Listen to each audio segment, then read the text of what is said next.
하나님의 축복이 여러분이 늘 함께 하시기를 간절히 예수 이름으로 축복합니다.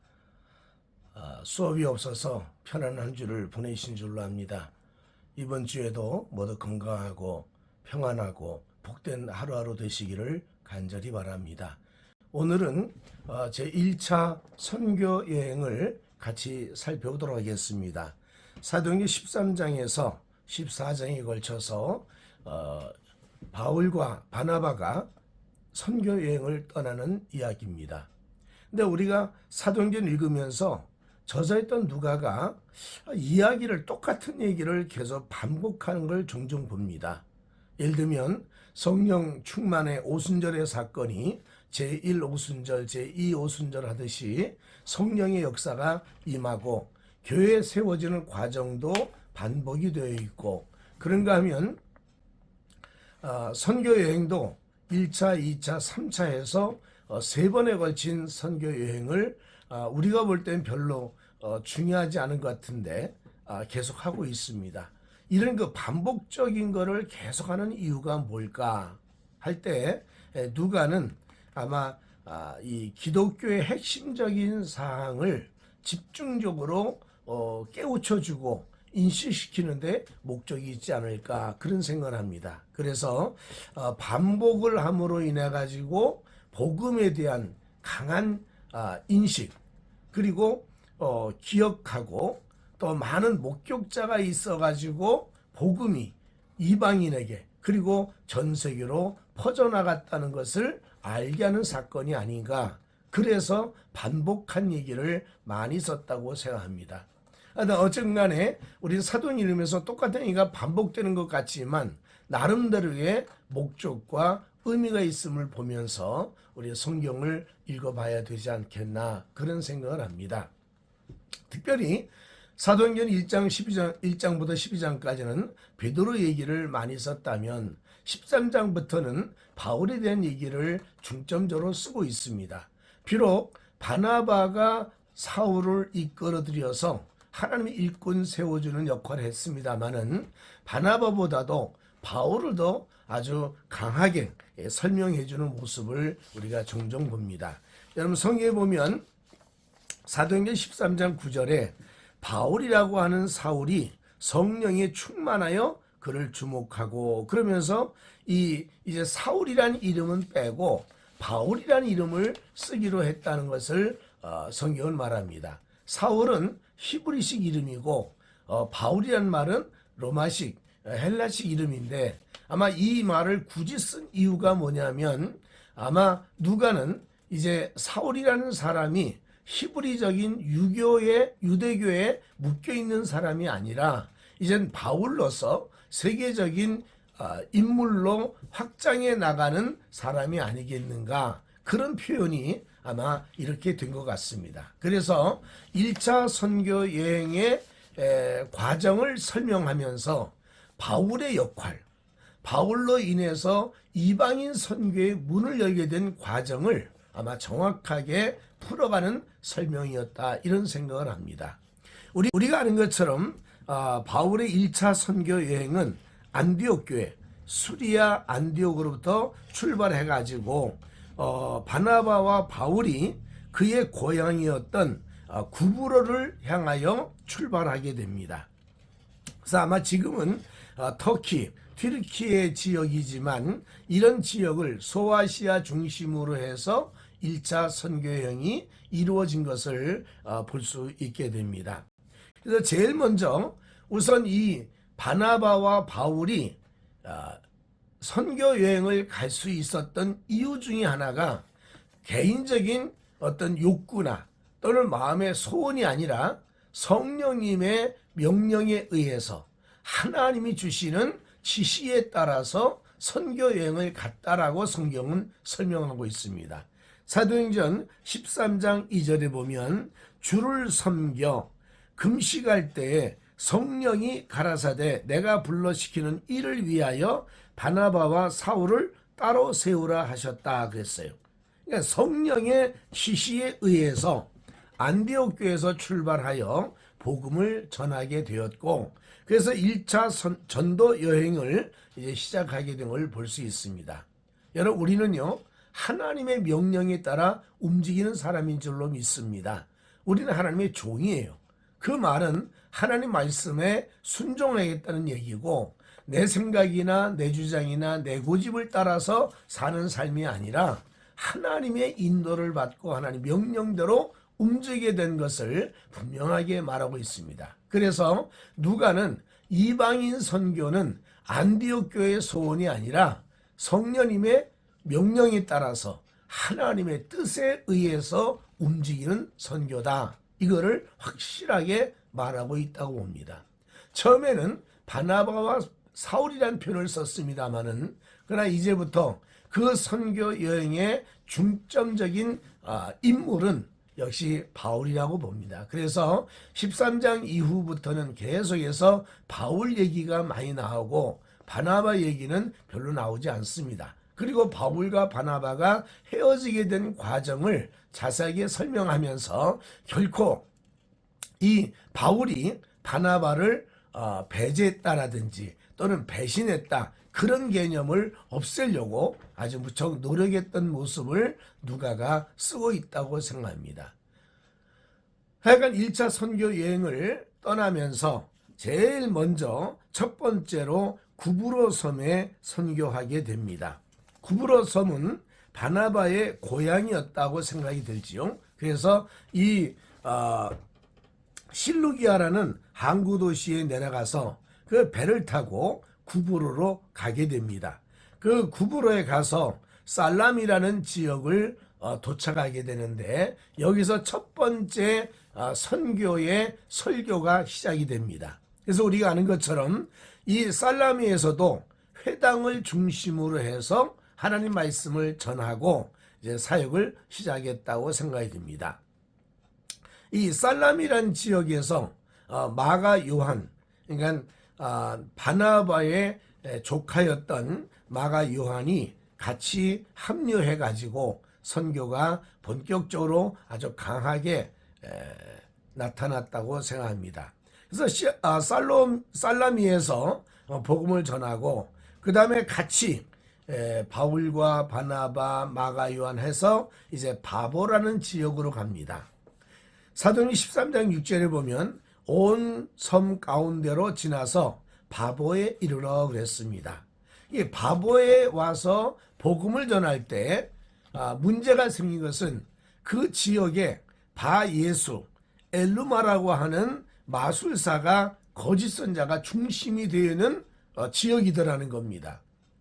그래서 이 유대인의 거짓 선자였던 바예수, 엘루마를 그래서 만나게 됐는데, 이 사람이 성 전체를 막 휘어잡고 샤머니즘적인 종교를 퍼뜨리고 있었다는 거지요. 그래서 바울과 바나바가 그들에게 예수가 구세주다, 오직 예수로만 구원이 온다는 것을 전파하게 되었고, 거기에 로마 총독이었던 서기오가 바울을 만나게 되어서 복음을 듣게 됩니다. 근데 이 복음을 전할 때 자기의 권력의 뒷배경이었던 총독이 예수를 믿을까봐 이 박수였던 엘루마, 바예수가 이 복음 전파를 방해합니다. 그런데 이 방해를 뚫고 바울이 예수를 전함으로 인해서 이 사람이 예수를 믿게 되었고, 그리고 이 바예수라고 하는 이 거짓 선자의 악행이나 또 여러 가지 잘못된 것을 다 드러내가지고 바울이 저주를 합니다. 그래서 눈먼 소경이 되었고, 이 모습을 봤던 총독이 정말 예수가 우리의 참 신이구나를 깨닫고 그도 예수를 영접하고 하나님과 함께 살아가는 신앙의 삶을 이어가게 됩니다. 여러분, 선교 지역에서 제일 중요한 첫 번째 일 중에 하나가 악령의 세력을 제어하는 겁니다. 예수님도 70인 제자에게 전도하라고 내보내면서 너희가 어느 곳에 가든지 병을 고치고 귀신을 쫓아내고 하나님의 나라를 전파하라고 명령을 주셨죠. 그래서 70인자가 가서 복음을 전하고 돌아와서 이숙이 말하기를 예수님 우리가 승리했습니다. 악령을 이겼습니다 그랬어요. 근데 예수 말씀하기를 나도 안다. 마귀가 번개처럼 하늘에 떨어진 걸 보았다 그랬어요. 그러시며 예수 말씀하기를 뱀과 전갈을 밟으며 이 어둠의 세력을 이길 수 있는 능력을 우리에게 주겠다고 말씀해 주신 겁니다. 전도 사역의 제일 큰 걸림돌은 마귀 역사입니다. 우리도 전도해 보면 알지 않습니까? 분명히 이번 주에 교회를 왔는데 그 다음 주에는 교회를 오지 않는 경우가 종종 있습니다. 그래서 전화를 해보면 결혼식이 있다, 친척이 찾아왔다, 뭐 그래가지고 교회를 못 나오게 된 일을 보면서 때로는요 교회 오려고 하다가 부부싸움이 있어가지고 교회를 못 오는 경우도 있습니다. 저희 교인 한 사람이 초신자가 돼 이제 교회를 나왔었는데 그 다음 주에 이제 교회를 오라고 전화를 했습니다. 그랬더니 이분이 뭐냐면 목사님 제가 교회 가려고 신발 신고 있어요 그랬어요. 그런데 교회를 안 왔습니다. 그리고 지금까지도 안 왔습니다. 아마 신발 신고 있는 그 사이에 누군가가 찾아오거나 일이 생기지 않았을까 그런 생각하는데 이런 일의 배후에는 신앙을 못 가지게 하고 하나님을 섬기지 못하게는 악령의 역사가 있지 않았나 이런 생각을 합니다.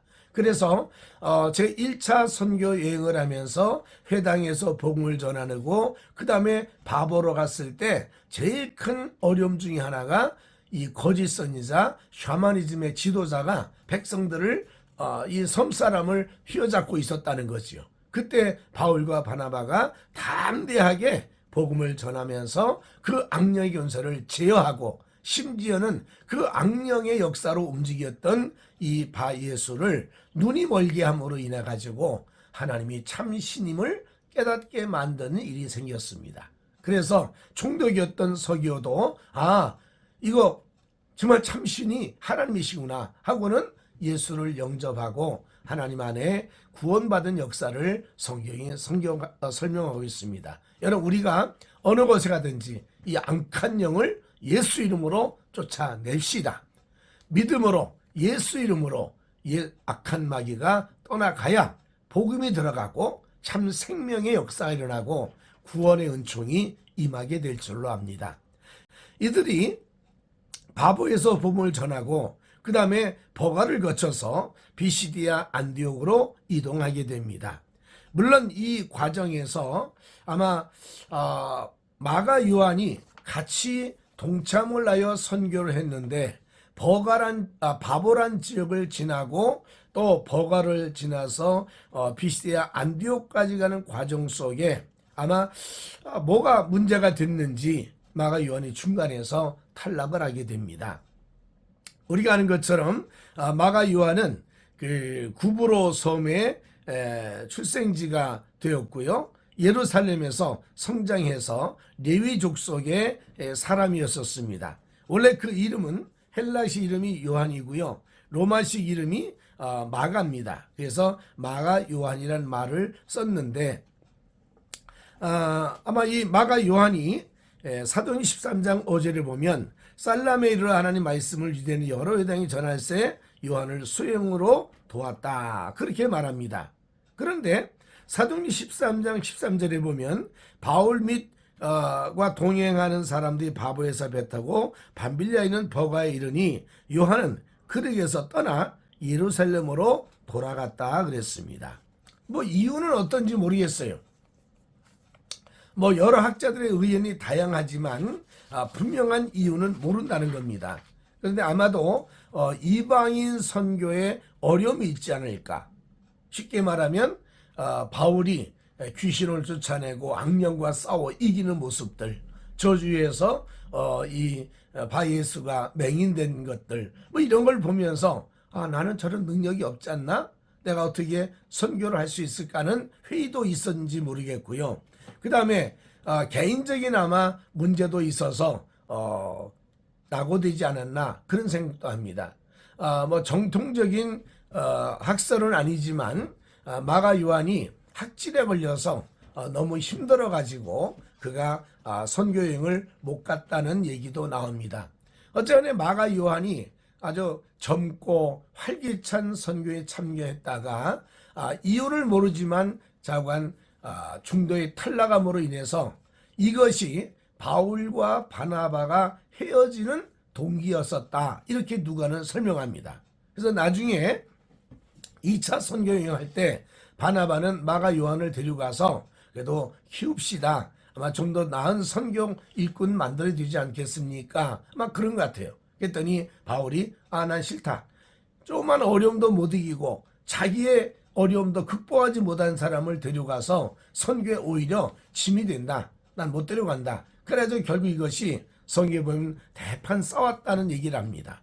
그래서 싸움을 해가지고 결국은 헤어지게 됐고, 이 마가 요한은 사도행전 15장 38절에 말한 것처럼 그 문제 생김으로 인해 가지고 예루살렘에 가가지고 그가 베드로의 밑에서 일을 하고 바울을 위해서 또 일도 하다가 약 12년에 걸친 그의 삶이 여러 가지로 준비하고 그래서 하나님 일꾼이 되어지지 않았나 그런 생각입니다. 그래서 그의 사역은 어떻게 보면 선교의 큰 일꾼으로서 시작보다 끝마무리를 잘해가지고 나중에는 마가복음을 썼던 걸 기억하면서 여러분 시작은 다 부족하지만 아마 하나님께서는 우리에게 권능도 주시고 사명도 주셔서 우리의 마무리가 하나님께 영광이 되는 삶으로 이끌어질 거라고 확신하게 됩니다. 아마 마가의 마가복음이 없었다면 우리는 또 다른 그 복음서의 첫 출발을 이해하지 못했을 거라고 생각합니다. 우리가 마태, 마가, 누가 세 복음서를 공관복음서라고 하는데 이 공관복음서의 메인 아주 중요한 내용을 쓴 첫 번째 책이 아마 마가가 아니었나 이런 생각합니다. 그래서 마태 또는 누가보다도 마가복음에 나와 있는 예수님의 사역이 더 확실하다는 것을 이해하고 있다고 봅니다. 이 마가의 중간에 탈락으로 인해서 선교가 주춤한 것 같지만 저들은 계속해서 선교를 진행하게 됩니다. 그래서 비시디아 안디옥으로 이제 옮기게 되죠. 버가라는 항구 도시를 거쳐서 안디옥으로 이동하게 됐는데 그들도 이 비시디아에 와서 이런 출발은 회당에서도 출발합니다. 왜냐하면 바울이 이 회당에서부터 유대인에게 복음을 전해야 된다라는 원칙을 가지고 있었기 때문에 어느 곳에 가든지 회당에서부터 복음을 전하게 됐습니다. 이 바울이 회당에서 그 비시디아 안디옥에서 설교를 하게 됩니다.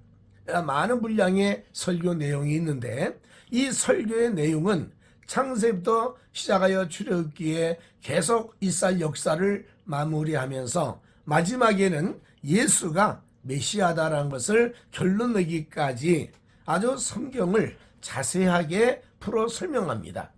여러분 스데반이 성경 전체를 꿰뚫었지 않습니까? 그런데 이 바울도 하나님의 말씀을 창세부터 시작해서 꿰뚫고 예수님이 메시아라는 사실을 깨닫게 하는 일에 이 구약 성경을 잘 활용했다고 생각합니다. 그래서 이 회당에서 복음을 전할 때 온 성의 사람들이 하나님의 말씀을 듣기 위해 회당에 아주 기쁨으로 모였다라고 설명합니다. 사도행전 13장 48절에 보면 이방인들이 듣고 기뻐하여 하나님 말씀을 찬송하며 영생을 주시려 작정된 자는 다 믿더라. 또 사도행전 13장 49절에 보면 주의 말씀이 그 지방에 두루 퍼지니라 그랬습니다. 그래서 이 비시디아 안디옥에서 바울의 설교, 바울의 복음 전파가 굉장히 힘이 있었고 특별히 유대인보다도 이방인에게 예수를 믿게 하는데 굉장한 영향을 미쳐가지고 지역 전체가 예수를 잘 섬기는 역사가 일어났다고 성경은 말하고 있습니다. 여러분, 복음이 강하면 마귀 역사도 강한 거예요. 복음이 강하게 전파되면 반대 극부적으로 핍박과 또 여러 가지 그 어려움도 있게 마련이죠.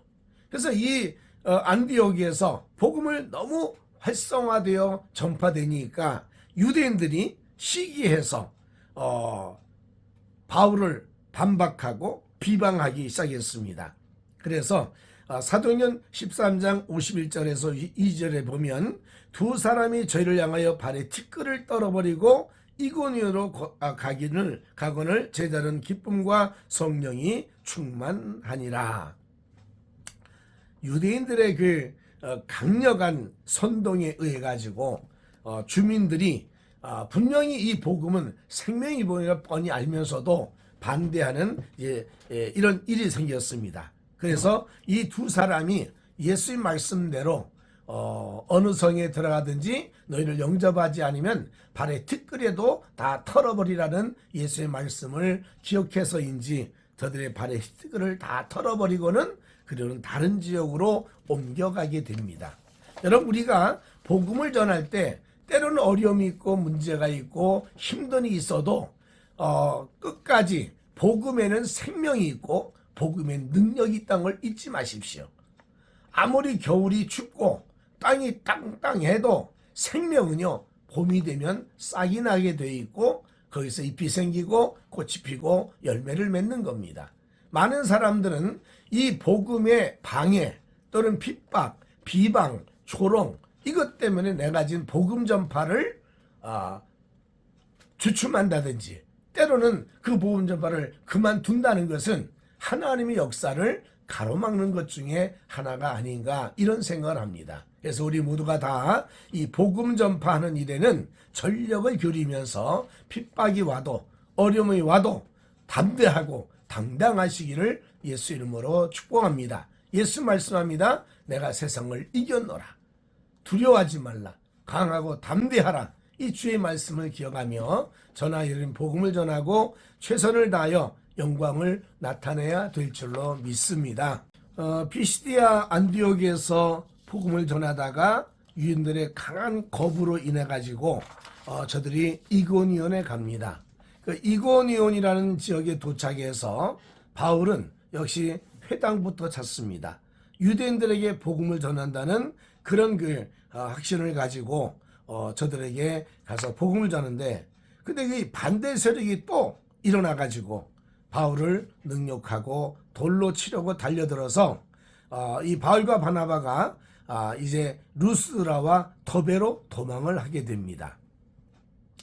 이 사도행전 그 1차 선교 여행은 악령과의 싸움, 그러니까 지역 신이라고 할까요? 이방 신에 의한 지배를 극복해야 되고, 또 하나는 이방인에게 복음을 전하다 보니 유대인들에게 반감이 일어나 가지고 핍박하고 조롱하고 심지어는 이 격한 사람들 때문에 돌에 맞아 죽어야 되는 그런 어려움도 생길 때가 있다는 거죠. 그래서 이 어려움을 잘 극복하고 바울이 이고니온에서 복음을 전하고 이제 지역이 활성화돼 나갑니다.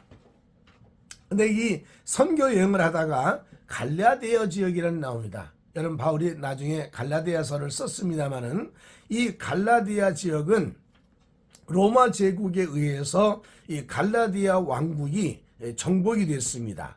그래서 우리가 아는 것처럼 비시디아 안디옥, 그 다음에 이고니온, 그 다음에 루스드라, 이 세 지역을 말해서 갈라디아 왕국, 갈라디아 지역이라고 합니다. 그래서 이 지역에서 이제 복음을 전하게 되어서 루스드라에 가게 되었는데, 이 루스드라에서 복음 전할 때 또 놀라운 역사들이 많이 일어난 걸 볼 수 있습니다.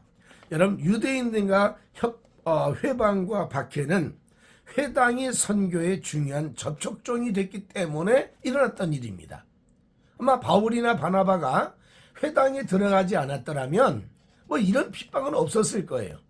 그러나 회당에 가서 예수가 메시아다, 예수를 믿어야 구원받는다, 율법이라고 하는 이 사항이 사실은 우리에게 큰 구원의 영향이 없다라는 아마 설교를 했을 때, 그리고 구약 성경을 훤히 꿰뚫고 알고 있는 이 바울이 예수를 전하는 것 때문에 이들의 마음이 아마 요동된 것 같습니다. 그래서 이 갈라디아 지역이라고 하는 세 지역에서 복음을 전하다가 결국 루스드란 지역까지 왔어요. 이 루스드라라는 지역에 와서 여기 아주 중요한 사건 하나가 바로 안질뱅이를 일으키는 사건이었었습니다. 베드로가 예루살렘 미문에 앉아있던 안질뱅이 일인 것처럼 바울도 하나님의 일꾼으로 시작하면서 제일 먼저 나타난 것이 루스드라의 안질뱅이를 일으켰다는 거죠. 여러분, 이 안질뱅이 일으킬 때 이 베드로는 소리쳤습니다. 은과 금은 없지만 나사렛 예수 이름으로 걸으라고 외쳤어요.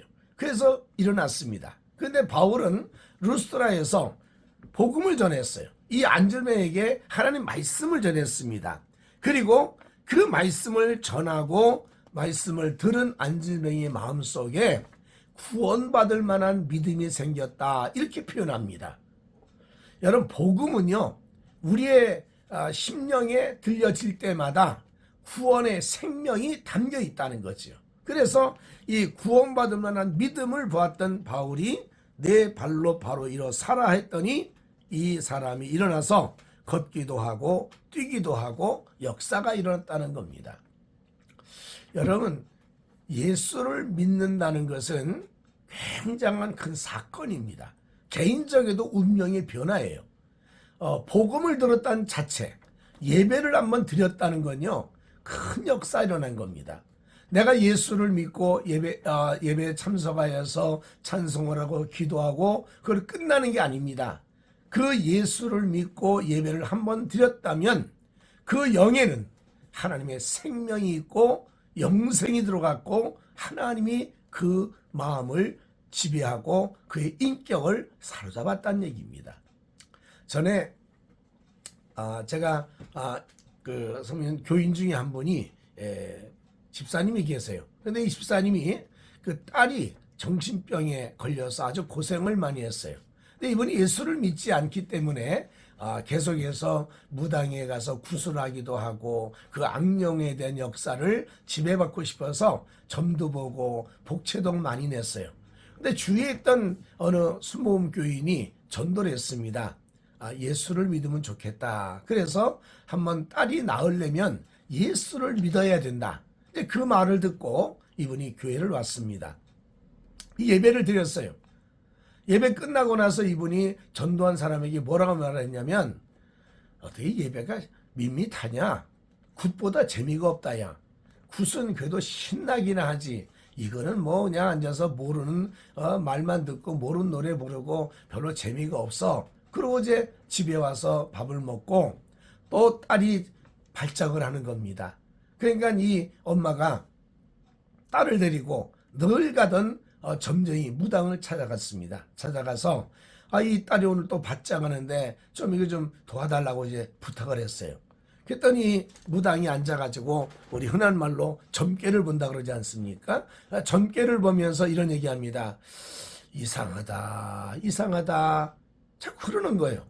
그래서 왜 그러냐고, 우리 딸이 악령이 귀신 들려서 어려움 겪는 것이 해결이 안 될 것 같아? 좀 도와줘. 그래서 막 부탁을 했습니다. 근데 이 무당이 앉아서 점괘를 보면 한 말이, 오늘은 점괘가 안 나오네. 오늘은 아무것도 안 보여. 막 그러더라는 거죠. 그래서 사정을 합니다. 도와주라고, 우리 딸 이거 지켜달라 그러면서 막 사정하니까 이 무당 점쟁이가 하는 말이, 오늘 어디 갔다 온 것 같아? 그러더래요. 그래서 이분이 하는 말이, 내가 어딜 가냐? 당신이 나를 위해서 여지껏 끊임없이 구슬해주고 해주지 않았냐? 했더니 하는 말이, 아니라고, 오늘 어디 갔다 온 것 같다고. 그래서 솔직히 말합니다. 나 오늘 누구 따라서 교회를 갔다 왔는데 교회가 재미없더라고. 내 딸이 아직 그 정신적으로 안정을 못 찾아. 그러니까 당신이 도와줘야 되지 않겠냐? 그러면서 얘기를 쭉 했더니 이 무당이 하는 말이, 오늘은 점괘도 안 나오지만 내가 당신과 딸을 이렇게 보니까 가슴 속에 빨간 십자가가 빛을 발하고 있다. 오늘 당신이 교회 갔으니까 이제부터 나를 찾아오지 말고 당신이 가슴 속에 빨간 십자가 있는 예수신을 쫓아가라. 예수신이 너를 도와줄 거다. 무당이 전도를 해가지고요. 그 다음에 이제 교회를 나오기 시작했고 그 딸도 정상이 되고 가정이 회복이 됐습니다. 여러분, 교회를 한 번 나왔다고요? 이미 예수의 생명이 그 안에 있는 줄로 믿습니다. 내가 하나님의 말씀과 또 재미없는 설교, 그리고 알 수 없는 찬양, 내가 할 줄 모르는 기도, 그러나 그 예배 시간에 하나님의 영 성령께서 그의 마음을 사로잡았고 그 영혼을 구원해서 하나님 백성 가운데 살게 하는 축복을 만들어 주셨다는 거지요. 이 안질뱅이 루스드라의 이 환자가 예수를 압니까? 그는 예수 믿지 않던 사람이었어요. 근데 바울의 설교를 듣고, 바울이 안질뱅이에게 긴 설교하겠습니까? 짧게 설교했어요. 근데 그 말씀을 들었을 때 이미 성령께서 그 심령 속에 생명을 주시고 믿음을 주신 거예요. 그래서 오늘 말씀한 것처럼 구원받을 만한 믿음을 바울이 보았다 그랬어요. 여러분, 우리는요 세상 수많은 사람이 복음을 전할 때 그냥 흘러가듯이 없어질지 몰라요. 그러나 하나님께서는 그 심령에 생명을 주시고 믿음을 주시고 은혜로 함께 하실 줄로 믿습니다. 그리고 오늘 이 강의 듣는 여러분 모두는 이미 여러분 마음속에 사명의 역사를 심어주셨기에 이 신학을 하고 있고 힘들지만 이 길을 걷고 있다고 생각합니다. 여러분, 말씀의 능력을 믿으십시오. 말씀의 권세를 믿으십시오. 내가 아는 짧은 이 말씀, 이 기도가 운명을 바꾼다는 것을 잊지 마시기를 간절히 바라면서 내가 복음 전한 일에 전력을 기울이면 하나님과 함께 하시고 도와주시고 인도하실 줄로 믿습니다. 바울은 복음을 전하면서 여기저기 많은 사람들이 방해하고 어려움이 있지만 그러나 하나님께서만이 우리의 생명이고 근원 되시고 하나님 외에는 아무도 창조주가 아니며 오직 우리는 하나님께 돌아가야 된다고 말하면서 제사도 금지하고 하나님의 역사를 이룰 수 있는 일꾼이 되었던 걸 볼 수 있습니다. 여러분 모두가 다 힘을 다해서 복음 전하는 일에 전력을 기울이시길 바랍니다. 이 안질뱅이 이런 걸 보면서 사람들이 야, 이거 대단하다, 이런 사람이 어디 있냐.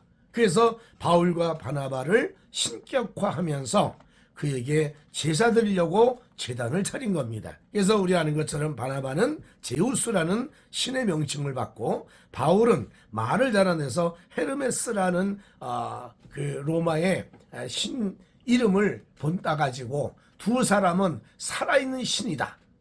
우리 가운데 온 참신이다. 그래가지고 그들을 신격화시켜서 섬기려는 모습을 하고 있다는 거죠. 그때 사도행전 14장 14절 15절을 보면 두 사도 바나바와 바울이 듣고 옷을 찢고 무리 가운데 뛰어들어가서 소리질러 가로되 여러분이여 어찌하여 일을 하느냐. 우리도 너희와 같은 성정을 가진 사람이라 너희에게 복음을 전한 것은 이 헛된 일을 버리고 천지와 바다와 그 가운데 만유를 지으시고 살아계신 하나님께 돌아오라 하기 때문에 우리가 복음을 전한 것이지 우리가 신은 아니다.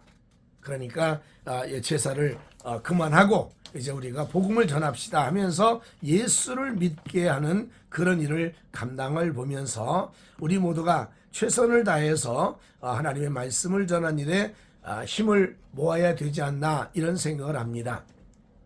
여러분, 이 귀신의 역사 쫓는 것만 아니라 질병을 쫓아내는 일도 우리의 일 중에 하나입니다. 예수님이 분명히 복음을 전할 때 다니면서 병을 고치라 그랬습니다. 근데 내 능력으로 내 힘으로 하는 것이 아니라 예수 이름으로 병든 자에게 안수하고 기도하면 역사가 일어나게 될 줄로 믿습니다. 우리는 항상 복음을 전파할 수 있는 능력을 준비하시고 그리고 우리가 기도해주고 하나님의 은혜를 전파하는 일에 최선을 다해야 될 줄로 믿습니다. 외국에서 군목을 뽑을 때 이런 그 제안을 하고 질문한답니다. 지금 병사가 총에 맞아서 피를 흘리고 앞으로 5분 안에 이 사람이 죽을 것 같다라고 생각했을 때 당신에게 5분 동안 복음을 전해서 이 사람이 죽기 전에 믿습니다. 난 예수를 믿겠습니다라고 하는 확신을 얻을 수 있도록 5분 설교를 해보십시오라고 요청한다는 거지요. 어떻게 보면 참 어려운 거 아니겠습니까? 사실 신학을 많이 알면 설교가 길어집니다. 또 내가 나름대로의 계획이 많고 지식이 많고 이성적이면 또 말이 많게 되겠지요. 근데 중요한 건요, 내가 5분 안에 하나님 말씀을 정확히 전도하고 그 영혼이 예수를 믿어 예수님이 나의 주님이십니다라고 고백하고 죽을 수 있다면 그 설교자는 위대한 설교자가 아닐까 생각합니다. 저도 여러분들이 걸림돌이 뭡니까? 설교를 잘해야 되는데, 말씀을 잘 증거해야 되는데, 그런데 말이 어눌하다고 증거 못하는 것도 아니고요, 말이 달변이라고 설교를 잘하는 것도 아닙니다. 하나님 말씀 속에 이미 능력이 있고 말씀 속에 생명이 있고 말씀 속에 하나님의 기적이 임하게 되어 있습니다. 그러므로 믿고 당당하게 복음을 전하는 우리 모두가 되시기를 주 이름으로 축원합니다. 바울은 이제 안디옥과 이도니에서 뛰어온 유대인들 때문에 바울을 돌로 맞고 바울은 죽었다 생각하여 성 밖에 끌어내 던집니다. 복음 전에 이렇게 힘들까? 그런 생각 안 해보십니까? 바울은 복음 전하는 일에 있어서 첫 번째부터 벌써 돌에 맞아서 죽음의 사경을 헤매고 있습니다.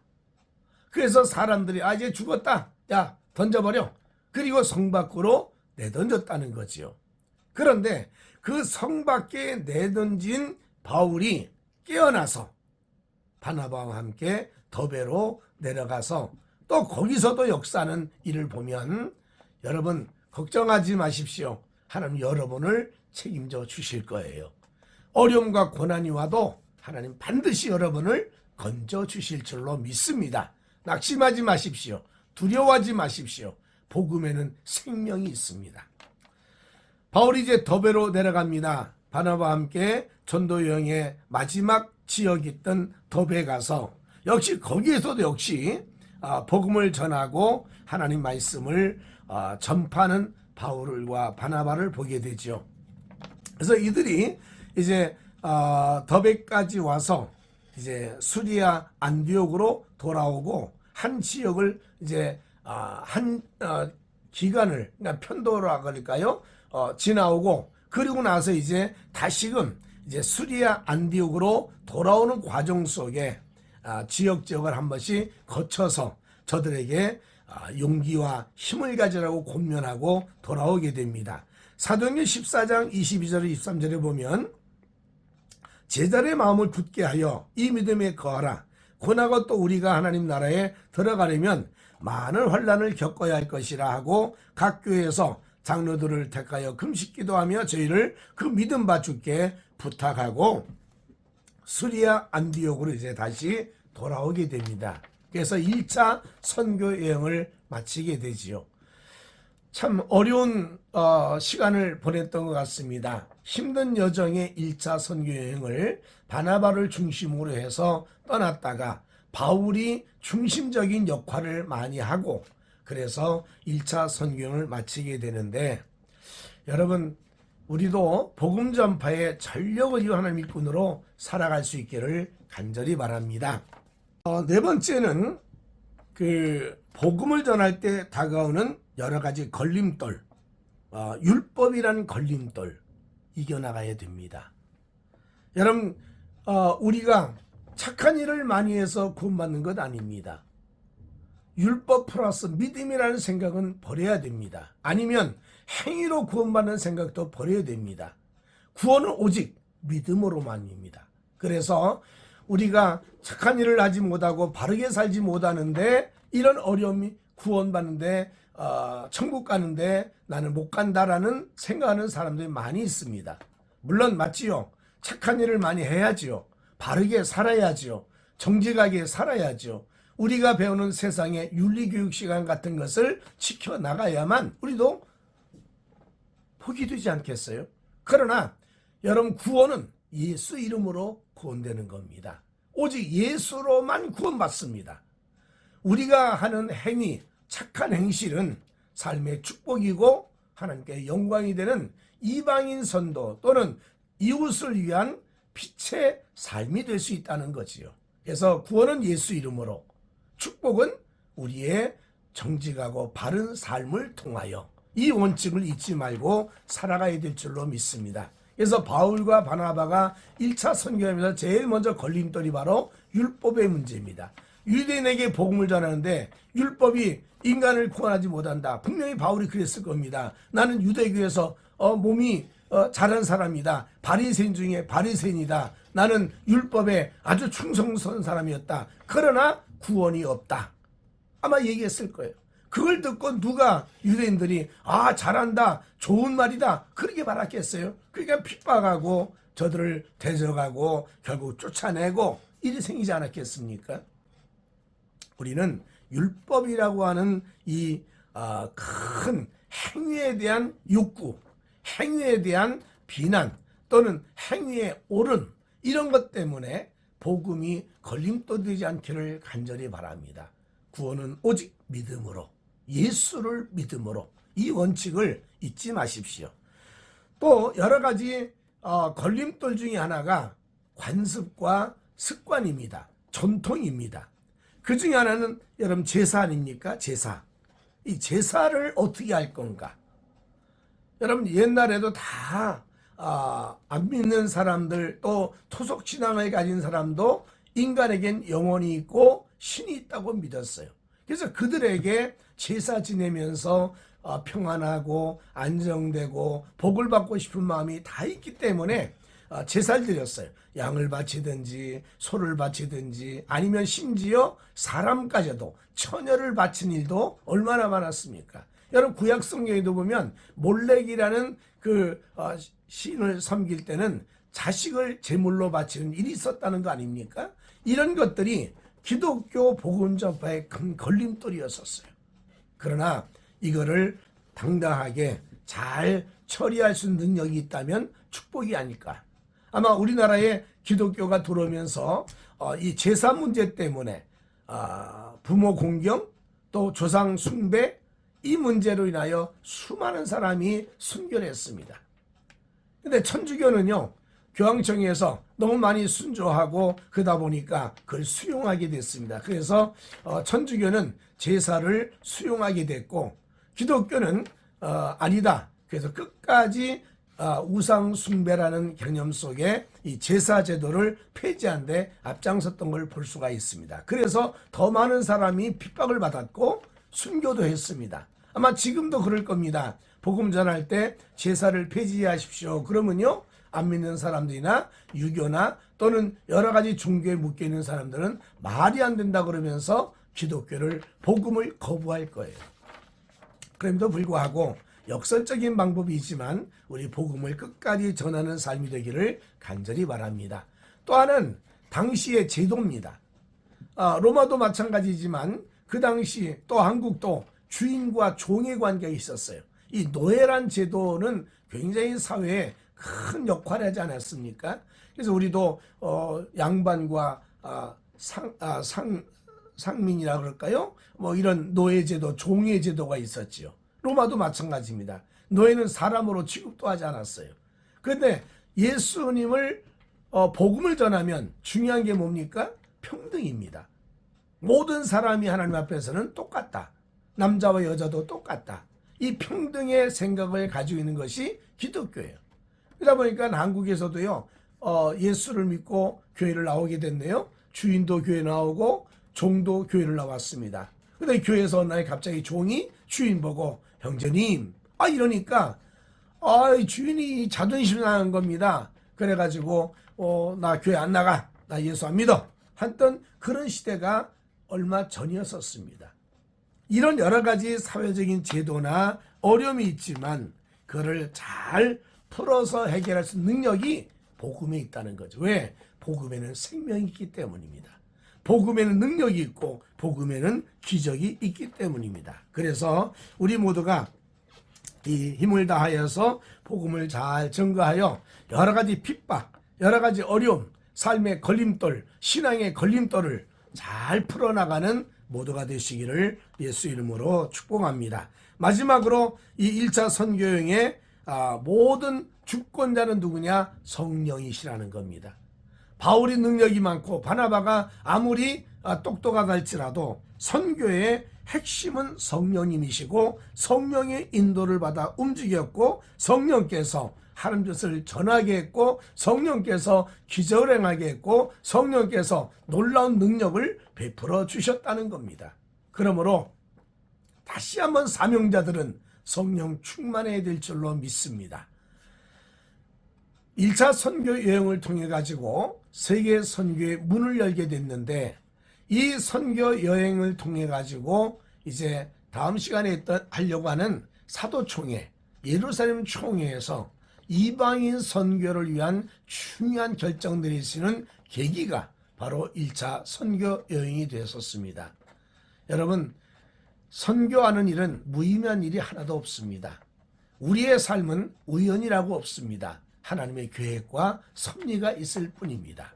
그러므로 이 1차 선교여행이 하나님의 계획과 섭리 속에서 이방인 선교에 중대한 결과를 만들 수 있는 계기가 되었고 바나바와 바울이 힘을 모아 선교할 때 지역마다 교회가 세워지고 하늘나라 확장된 걸 보면서 역시 성령 행전이다 이렇게 얘기할 수밖에 없다는 거죠. 우리 모두 성령 충만해서 어려움도 극복하고 정확하게 복음을 전하는 하나님의 일꾼 되시기를 예수 이름으로 축복합니다. 여러분 수고하셨습니다. 다음 시간에 또 공부하도록 하십시다. 할렐루야.